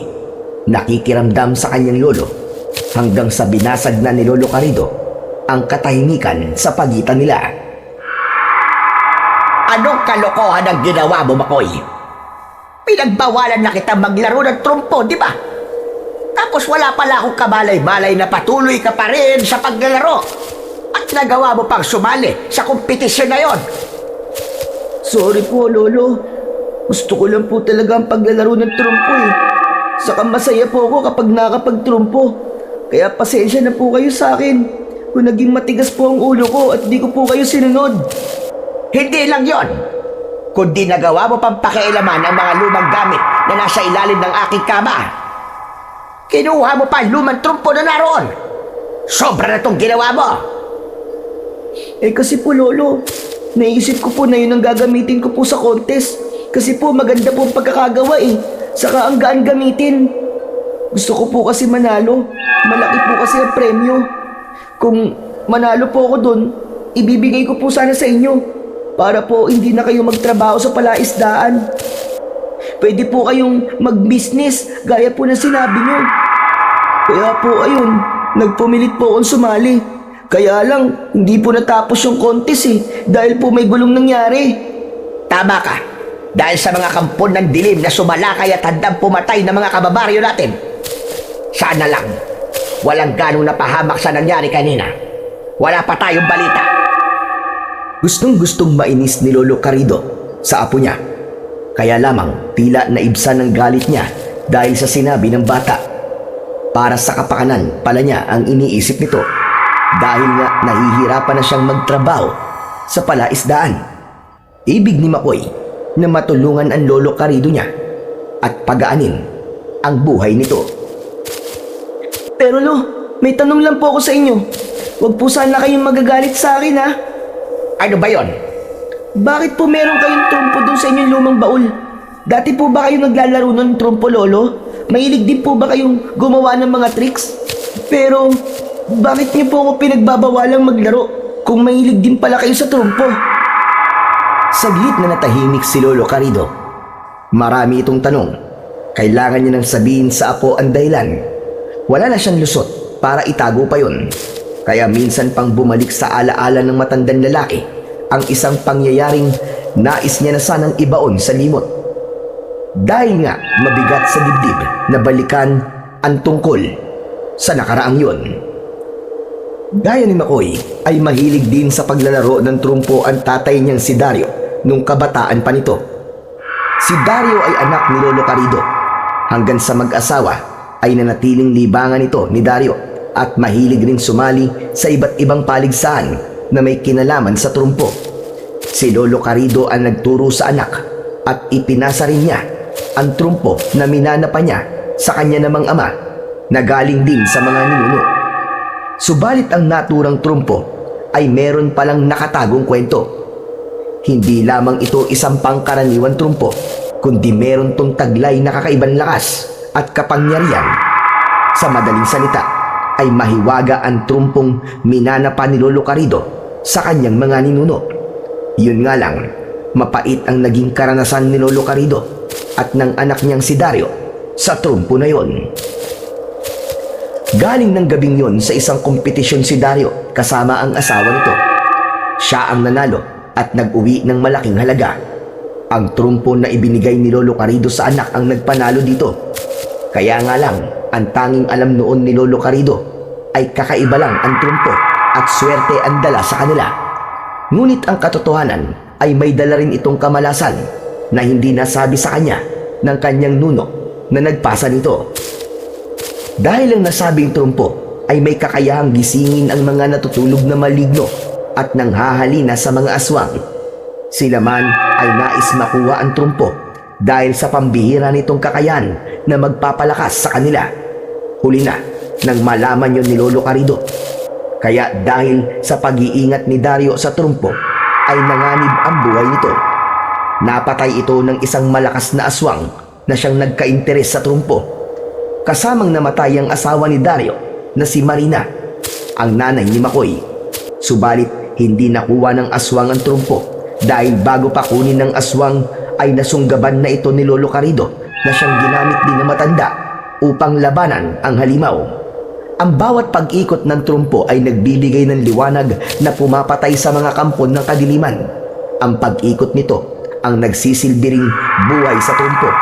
Subalit kapag hindi ito umiikot ay pangkaraniwang trumpo lamang na maaaring makuha ng kahit na sino, lalo na ang mga nilalang na mula sa kadiliman. Kaya mula nang mapatay ng aswang ang anak na si Dario at ang asawa nito, naiwan na kay Lolo Carido ang pangangalaga sa apong si Makoy. Napagdesisyonan niya ring itago na lamang ito at balutin sa itim na tela na merong orasyon upang hindi ito makuha ng kung anong nilalang. Hindi rin makakahikayat dahil sa pagkakabalot nito sa telang may orasyon. Kaya lamang nang alisin ito ni Makoy sa loob ng itim na tela, yun na rin ang pagkakataon upang makahikayat ng mga kampon ng kadiliman ang nasabing trumpo. Natapos ang alaalang yon ni Lolo Carido, na ipaliwanag niya sa apo ang tungkol sa lihim na bumabalot sa trumpo, kung bakit niya ito itinago. Naku, paano na po ngayon yan, Lolo Carido? Marami nang gumagalang aswang at mga maligno dito sa baryo natin dahil po sa trumpo. Alam na po nila na ginamit na uli at natanggal sa telang may orasyon. Kaya nga talagang nasa panganib tayo, Apo. At ang tanging makakalipol sa mga yon ay ang mismong trumpong kinuha mo sa lumang baol. Lolo Carido, ano pong gagawin natin? Labag man sa loob ko, kailangan mong ipagpatuloy ang paggamit sa trumpo para lipulin ang mga kampo ng dilim na ngayon ay nabulabog ng trumpo na yon. Huwag po kayo mag-alala, Lolo Carido. Alam ko po nakakayanin natin. Saka, hindi niyo po ako pababayaan, di po ba, Lolo? Samantala, sa lugar ni Leopoldo, ikinatuwa pa nito ang kaguluhang nangyari sa kompetisyon dahil alam na niya kung saan makikita ang kanyang hinahanap. Kaya agad nitong inutusan si Pipoy. Ipinahahanap niyo po ang bahay ng batang mahusay sa trumpo? Oo, Pipoy. Dahil hawak niya ang hinahanap ko. Bossing, yung trumpo po ba ang tinutukoy niyo? Oo, at kailangan ko yon. Bakit po, Bossing? Bumabalik ka na ba sa pagkabata kaya gusto mong makuha sa kanya ang trumpo? Kung gusto niyo po, gagawa ko na lang kayo ng katulad nun. Kaya ko pong gumawa ng trumpo eh. Hangal! Ano ba sinasabi mo, Pipoy? Sundin mo na nga lang ang utos ko. Ang dami po ang sinasabi. Bossing, hinay-hinay lang kayo sa pag-utos. Saka, tama naman ang pagsinghal mo sa akin. Sumusobra na rin kayo, aba? Bakit, Pipoy? Gusto mo naman lumaban sa akin? Hindi mo susundin ang utos ko. Sabihin mo lang, dahil ngayon din ay may mangyayari sa'yo. Biglang tumahimik si Pipoy. Mahirap na, baka tuluyan talaga siya ng kanyang bossing. Pero pikon na rin siya sa pangmamaliit nito. Ang nais kasi ni Leopoldo ay agad na malaman ang bahay ni Makoy dahil siya mismo ang lalakad para kunin ang trumpo na matagal na niyang hinahanap. Ang trumpong hawak ni Lolo Carido, ang bagay na inaasam ding makuha ng mga aswang dahil sa kapangyarihang kaya nitong ibigay. Kung ito ang maaaring lumipol sa kanila, ito rin ang maaaring magbigay sa kanila ng pambihirang lakas dahil maaaring sumunod ang trumpo sa utos ng taong nag-iingat dito. Kahit masama man ang loob ni Pipoy sa kanyang bossing, ay wala siyang nagawa kundi ang sundin ito. Ipinagtanong-tanong at hinanap niya ang bahay ng batang si Makoy. Dahil naman kilala sa baryo Amor Solo ang maglolo, kaya agad itong natuntun ni Pipoy. Sa pagbabalik niya ay ipinaalam yon kay Leopoldo. Sa wakas, makukuha ko na rin ang trumpong matagal ko nang hinahanap. Kapag nasa kamay ko na yon, wala nang maaaring tumalo pa sa akin. Dahil magiging sunod-sunuran sa akin ang trumpo sa bawat pagpapaikot na gagawin ko sa kanya. Kapangyarihan, lakas, at tagumpay ang ibibigay nun sa akin. Bossing, anong nakakatawa? Ayan ka na naman. Pinakikialaman mo na naman ako. Bossing, nagtatanong lang naman ako eh. Sabi ko nga sa'yo, ayokong pinakikialaman ako. Napupuno na ako sa'yo, Pipoy. Ako rin po, Bossing. Punong-puno na ako sa'yo. Ano ngayon ang ibig mo mangyari? Teka, ano yung hawak mo, Pipoy? Napapagod na rin ako sa mga utos mo. Tapos, nilalait mo pa rin ako. Kaya oras na para tapusin ka. Kaya hindi na mangyayari ang inaasam mo. Hindi mo makukuha sa bata ang trumpo. Dahil matatapos ka na, Leopoldo! Ang lakas ng loob mong pagbantaan ako. Ibaba mo ang kampilang hawak mo, hayop ka! Ibababa ko lang ito kapag napatay kita. Yun ang dapat sa isang amo na hindi marunong rumespeto sa kanyang alagad. Tiyak na mapapatay kita dahil gawa sa pilak ang kampilan na to na kayang pumatay ng aswang na kagaya mo. Dahan-dahang lumapit si Pipoy kay Leopoldo. Umuurong naman ang huli dahil alam niyang hindi nagbibiro ang kanyang kanang kamay. Subalit bago pa tuluyang makalapit si Pipoy kay Leopoldo, wala siyang kamalay-malay na may sumulpot na sigbin galing sa kanyang likuran. Nakawala ang alagang sigbin ni Leopoldo. Bigla siyang nilundagan at inatake. Paulit-ulit na kinagat ng sigbin ang leeg ni Pipoy hanggang sa mawakwak ang leeg nito at kumalat ang dugo sa sahig. Maging ang muka ay hindi tinigilan. Sinakmal ang muka nito hanggang sa tuluyang mawasak at ganap na mamatay si Pipoy. Kitang-kita ni Leopoldo ang ginawa ng alaga niyang sigbin sa kanyang kanang kamay. Walang kwentang alipin. Isa kang taksil. Kaya tama lang yan sa kagaya mo. Dapat ka lamang mawala, Pipoy. Nang matiyak ng sigbin na wala ng buhay si Pipoy, lumapit ito kay Leopoldo. Hinawakan at hinaplos-saplos nito ang ulo ng sigbin.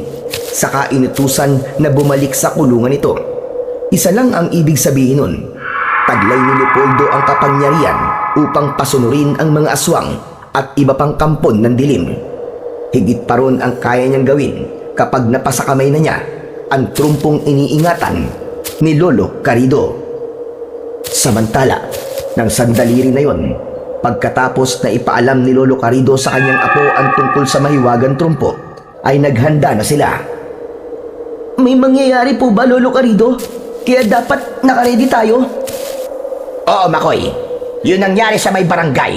Ang pagdating ng mga aswang at iba pang maligno. Tsak masusundan yon. Hindi sila titigil para hanapin ang trumpo.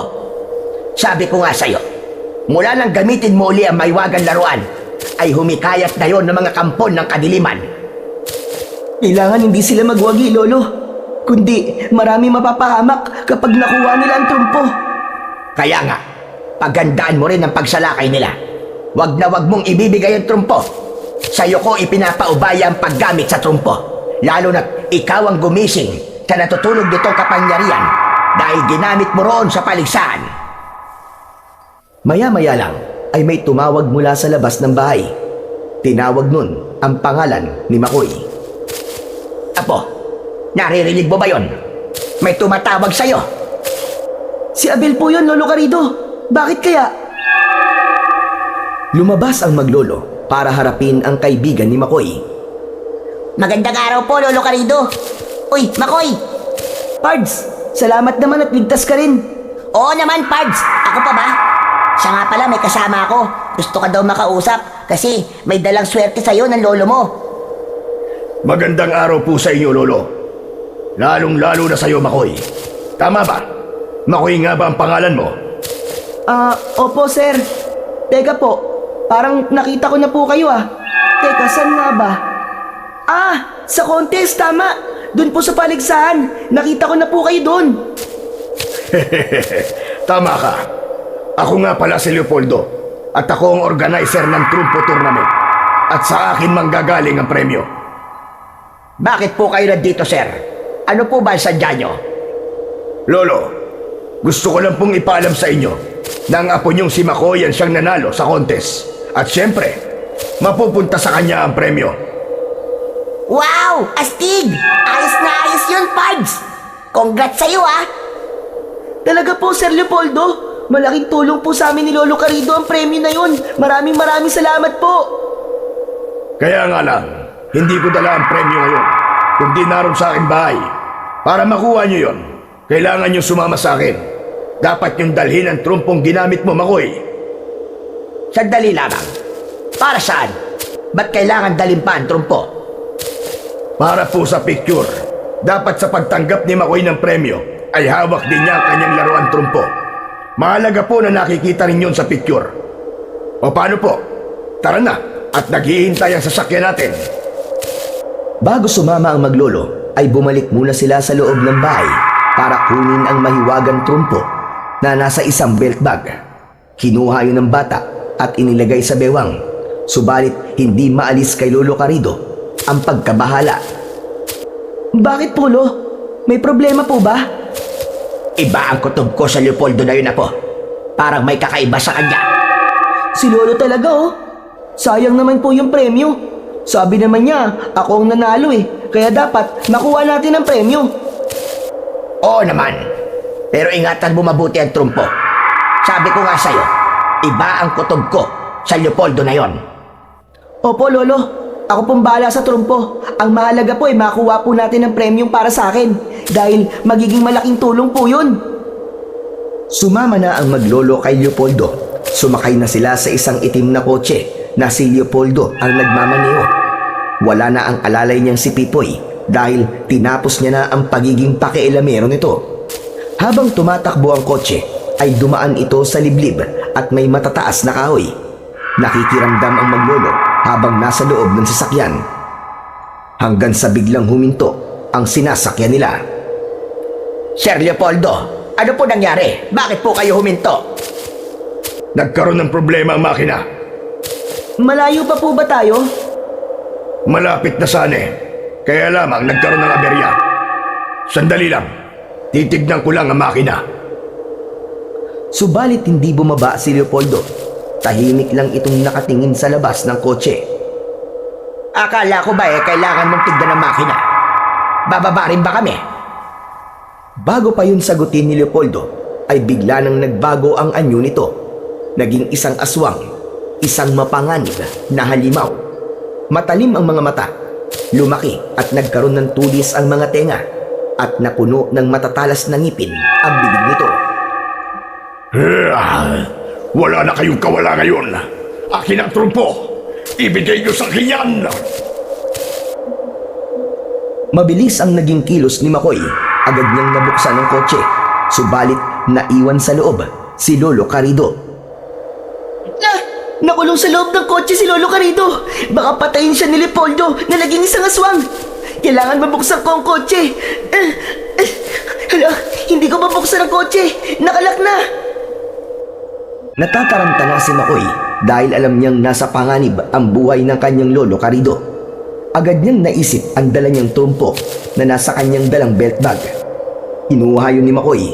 Inikot niya ang tali sa trumpo at ibinato yun sa unahang bintana ng kotse. Nabasag ang salamin nun at ang trumpo ay bumagsak sa front hood ng kotse at umiikot yun. Naglabas ng kakaibang liwanag ang trumpo at sumilaw yun sa aswang na nasa loob ng kotse. Nagalit at nagwala ang aswang dahil hindi niya kaya ang liwanag na inilalabas ng trumpo. Kaya napilitan itong lumabas ng kotse. Pilit nitong inaabot ang umiikot na trumpo. Kaya lamang tuwing pagtatangkaan niya itong hawakan ay tila napapaso siya sa liwanag. Hindi ko magawang hawakan ng trumpo. Paano ko ito makukuha? Sige, may wagan trumpo. Magpatuloy ka na sa pag-ikot para matapos na ang kasamaan ng halimaw na yan. Samantala, nagpumilit namang makalabas ng kotse si Lolo Carido nang mawala sa kanya ang atensyon ng aswang dahil sa liwanag na nagmumula sa trumpong umiikot. Agad siyang nilapitan ni Makoy upang tulungang makalabas ng kotse ang kanyang lolo. Habang umiikot ang trumpo, ay iba't ibang ingay ang naririnig sa paligid ng lugar na kinaroroonan ni Makoy. Hindi sila makapaniwala nang igala niya ang kanyang paningin. Maging si Lolo Carido ay gulat na gulat din dahil napapaligiran sila ng iba't ibang uri ng kampon ng kadiliman. Nahikayat ng umiikot na trumpo ang mga nilalang mula sa kadiliman na namamahay sa paligid ng lugar na kanilang kinaroroonan. Maging ang mga aswang na kapanalig ni Leopoldo ay naroon na rin. Hindi ito maaari. Napakaraming mga kauri ko nandito. Bukod pa sa iba pang maligno, sila man ay nagkaka-interes na makuha ang mahiwagang trumpo. Hindi pwede yun. Sa akin lamang dapat mapunta ang mahiwagang laruan. Sa akin lang! Dahil alam ni Leopoldo na malakas siya, dahil bunga siya ng dalawang uri ng aswang, ang aswang asbo at aswang hanagop, kaya hinarap niya ang mga aswang na naroon. Alam ko ang pakay nyo, pero huwag niyong sumukan dahil para sa akin lang ang mahiwagang trumpo. Para sa akin lang! Biglang sinalakay ng aswang na si Leopoldo ang mga kauri niyang kampon ng kadiliman. Subalit hindi nagpatalo ang mga aswang na kanyang inatake. Patuloy naman sa pag-ikot ang mahiwagang trumpo at ang liwanag ay sumisilaw sa mga nilalang ng kadiliman na naroon. Pinupukol nila yon upang huminto sa pag-ikot. Dahil sa paghinto nun ay matitigil din ang paglabas ng kakaibang liwanag. Nang mga sandaling yun ay nasa isang tabi lang ang maglolo na nakatingin sa mga nangyayari. Noon lamang sila nakakita ng ganung uri ng mga nilalang. Sila ang mga nag-aaway at nagbabangayan para sa mahiwagang trumpo. Lolo, ano pong gagawin natin? Lahat po sila ay gustong makuha ang trumpo. Oo, Apo. Dahil sa pambihirang lakas at katangian na taglay ng trumpo na kanilang mapapakinabangan. Lolo, tignan niyo po. Bumabagal na po ang trumpo sa pag-ikot. Agapan mo, Apo. Kapag ganap ng bumagal ang trumpo, kunin mo kagad at muli mong itali ang lubid para paikutin yon hanggang umiikot ang trumpo. Ay hindi nila makukuha yon dahil ang liwanag ay sisilaw sa kanila. Opo, Lolo. Nang ganap ng bumagal ang pag-ikot ng trumpo, ay agad itong sinunggaban ni Makoy. Mabilis niyang itinali sa trumpo ang tali nito upang paikutin. Gaya ng dapat mangyari, mas naging mabilis ang pag-ikot nito dahil tila nagkakaroon ng sariling buhay ang trumpo kapag ito ay mabilis na umiikot. Kaya lumulutang ito sa ere. Lolo, tignan niyo po. May sariling galaw po ang trumpo. Dahil alam niyang may masasamang nilalang na narito, kaya kusa itong gumagalaw sa kilos na gusto niya. Bumilis ng bumilis ang pag-ikot ng trumpo habang ito'y nasa ere. Naglalabas din yun ng liwanag. Nasisilaw ang mga aswang at iba pang maligno, subalit hindi sila umaalis sa kanilang kinaroroonan. Nagpatuloy sa pag-ikot ang trumpo. Lalo pang bumilis ito na halos hindi na makita. Kasabay ng mabilis na pag-ikot ng trumpo ay biglang tumatama sa mga kampon ng kadiliman. Napasigaw ang mga ito. Inisa-isa nito ang mga halimaw. Hindi kayang umiwas ang mga ito dahil sa bilis ng pag-ikot at biglang pagtama sa kanila. Lolo, natataranta na po ang mga aswang at maligno sa ginagawa po ng trumpo. Alam kong may iba pa siyang gagawin na po. Yun ang aabangan natin. Hindi nga tumigil sa pag-ikot ang trumpo. Lalo pa itong bumilis at ang mabilis na pag-ikot ay lumikha ng hangin na gaya ng sa ipo-ipo. Malakas ang umiikot na hangin at isa-isang tinatangay ang mga kampon ng kadiliman na naroon kasama si Leopoldo. Hanggang ang mga nilalang ng dilim ay sama-samang umiikot at sumasabay sa pag-ikot ng trumpo. Isang malakas na ipo-ipo ang nilikha ng mahiwagang laruan. Ang malakas na hangin na patuloy sa pag-ikot ay umangat pa itaas kasama ang mga nilalang ng dilim. Nagmistulang malapad na ipo-ipo yon na nasa loob ng umiikot na hangin ang mga masasamang nilalang.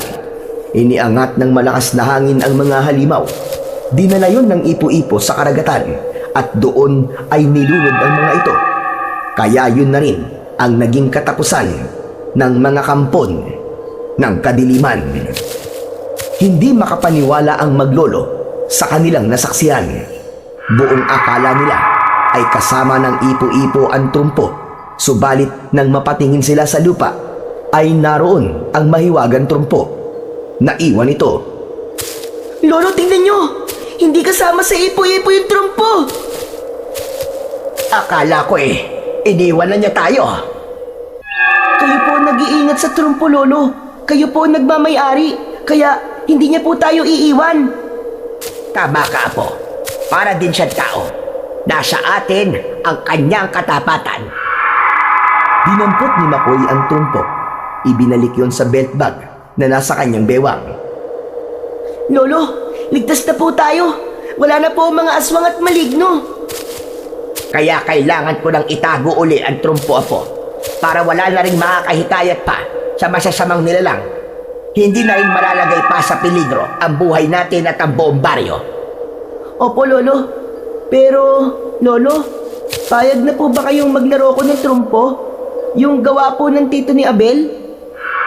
Oo naman, Apo. Dahil tuluyan ko na rin natanggap ang lahat. Alam kong hindi matutulad ng kapalaran mo sa naging kapalaran ng tatay mo. Pero ayokong pakikialaman mo ulit ito, ha?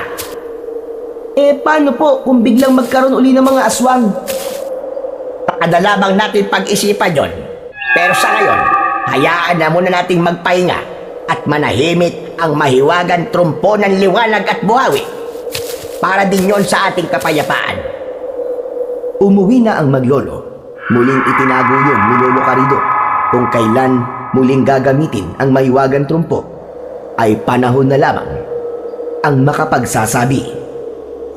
Laging sinusubok ng tadhana ang ating katatagan. Subalit huwag tayong padaig sa anumang hamon ng buhay na ating pagdaraanan. Manatiling matatag at matapang upang ang hadlang ay magawa nating labanan.